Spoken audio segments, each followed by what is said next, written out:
we're going to talk about something that really underpins all the movement patterns that you see on the lesson videos. And it's something that I have to address in every session, because most of us are so used to recognising movement patterns like the 1, 2, 3, 4, but we get drawn in, almost sucked into trying to achieve positions, or where do I need to be? And we're not really attuning ourselves to movement. We're trying to almost match movement or mimic movement.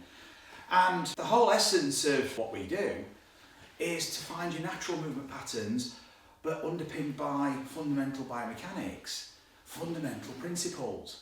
And one of these principles is braking forces. We need to be able to stop, and we need to be able to recognise how we create these braking forces to transfer momentum and to sequence in a more natural way. So it's really attuning ourselves to the kinetics more than the kinematics. So kinetics being the forces, kinematics being the movement, description, measurement of movement, whereas kinetics that's really the measurement of forces. And it's forces that we're creating, and it's the attunement to these that we need. So matching movement and actually feeling movement are two totally different things. So we've got to get inside the feeling of what it's like to create these forces. We're going to tap into the feeling of how we create friction to direct the force back towards our body, to essentially brake our motion, to decelerate us, but not just slowly, very quickly. And this helps us create an impulse. For example, I'm going to take a slider. Now, if you haven't got a slider, furnish your slider. There's going to be some kit coming out soon. But in the meantime, take a slider or a piece of cardboard, cut a piece of cardboard. If you've got laminate flooring, take your shoes off, essentially take the sock off and just keep the sock on the foot that we're going to be using so the foot can slide. Basically, we're going to take the friction away. Or we're going to remove as much friction as possible.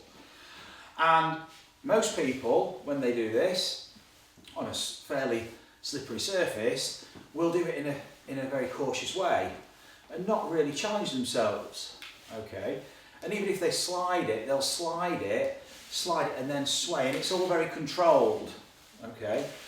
But what we're going to do is we're going to add some speed to this, and we're not going to be fearful of letting the foot slide, because what we're going to do is we're going to recognise how we push and use this friction, create friction through vertical force. Your vertical forces are braking forces. If I slide, I can now push off, but I'm not just going to push off up, I'm going to push off back towards centre or target if you like, and that's going to propel my arms this way. So I've got a free swinging action by virtue of this change of direction. If I do this too slow, I'm going to slide, and if I stay in flexion, I'm just going to slide, and now I'm going to lift my arms up, and you'll see people who are flexed in the knees, feel like they're loaded, often they'll say, I feel like lots of tension here, but they're doing all this work. We can be using the ground to propel the arms for free.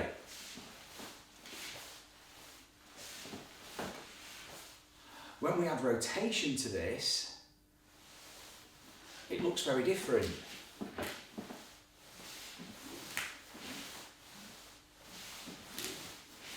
And when you take the slider away and just use the ground now, it starts to look more like a golf swing. I often use a balance pad. If you've got a GRF system, you can use a balance pad here and use it, swing it from side to side. And what you've got now is you've got momentum from this centre of rotation here. The arms stay straight, locked out, so it's coming from the shoulders, the movement's here from the shoulders. And what's going to amplify these forces is our use of the ground. So there's a drop and a pop on the way back. So this is my trail side here as a right-hander. How do I get my arms up? Drop in. There's a drop. Notice the arms go that way as we drop. It's always opposing. And we can push. Now this is predominantly a frontal plane action here. But as soon as we bring both hands into the equation on a golf club, now it starts to change its form. And as I mentioned earlier, it starts to look more like a golf swing. So we start with the feet, fairly close together, hip width. Get swinging the club nice and freely. I often see this, people are so used to controlling the club through thousands of hours of doing a one-piece takeaway, that's how they recognise moving the club. And look at this wooden kind of looking form here. The notion of structure in a golf swing doesn't really exist. It suggests kind of tensioned, kind of a tension frame.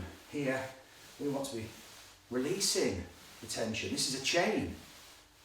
And what tensions this chain is the movement of the body. It passively tensions it because you're essentially pulling the golf club. So here, we've got the wrecking ball. You can use your golf club with the karate chop hold. Use the slider, or if you're not comfortable with that, start with the feet together, firm surface, and just move your foot across and just feel a little bit of a drop.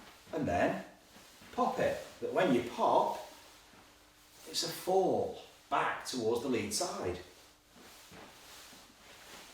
And that's side bend. So if ever you're not sure about what side bend feels like, how do you create it? It's a braking force of this lateral motion. That moves you into a side bend. And that side bend soon, very quickly becomes horizontal rotation. It becomes transverse. It becomes what we normally consider to be rotation. So there's your frontal plane, and then it very quickly becomes a full body rotation. And that push off, remember we're never pushing into the floor, we're pushing off.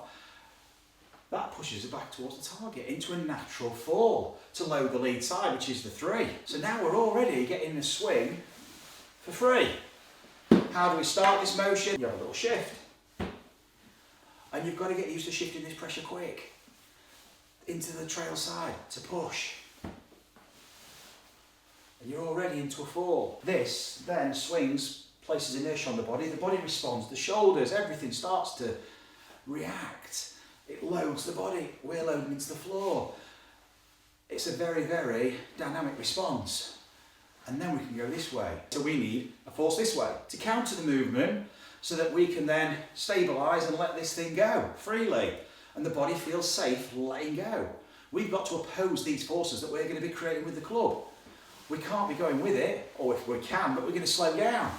If you love the coaching and want to experience the effects of the training that you see with our pupils, you can purchase the GRFI system yourself by following the link in the video description. You'll get all the equipment and a 2-hour download covering all the fundamentals, exploring your movement and how you can use the ground and create those all-important ground reaction forces and transfer them through to clubhead speed and experience the gains that you're seeing in the videos. How often do you see a release like this?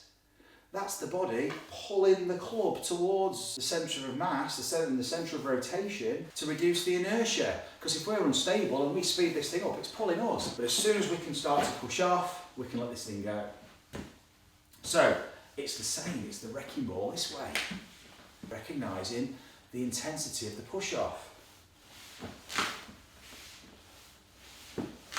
Now we're only working in this direction at the moment.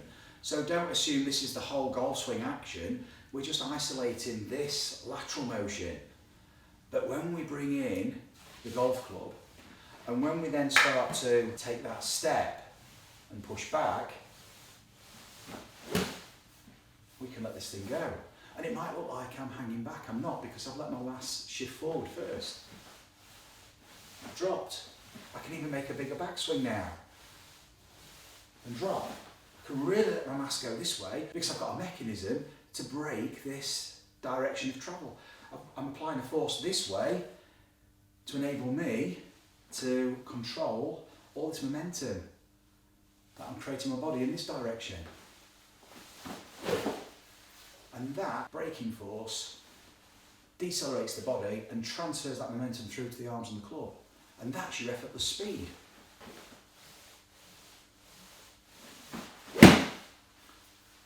Okay, and we're going to rotate with it then, you see.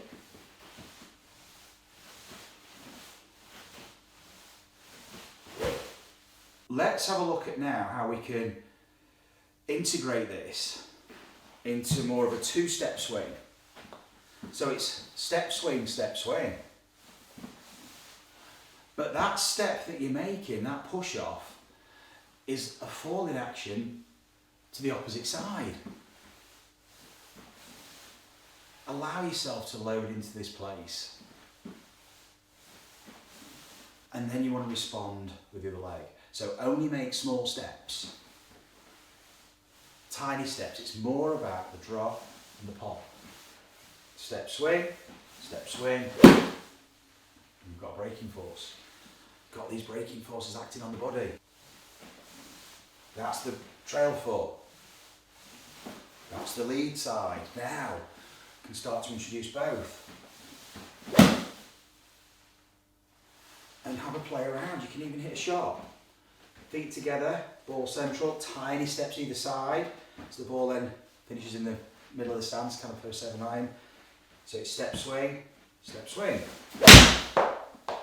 Recognising how do you create that angular momentum? Well, there's this linear action, and then when you stop that linear action here with the ball, look what happens. Stop it, go the other way, you get this rotation.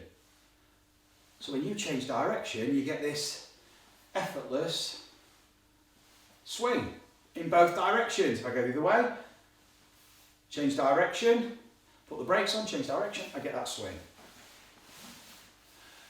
Change direction the other way, put the brakes on, you're getting this slingshot. So guys, we want to be quick movers, we want to be very efficient, we want to sequence, we want to swing this weight around our body, we want the body to act as the pivot, we want to be using the ground, the leverage from the ground to transfer the forces to leverage here with the club.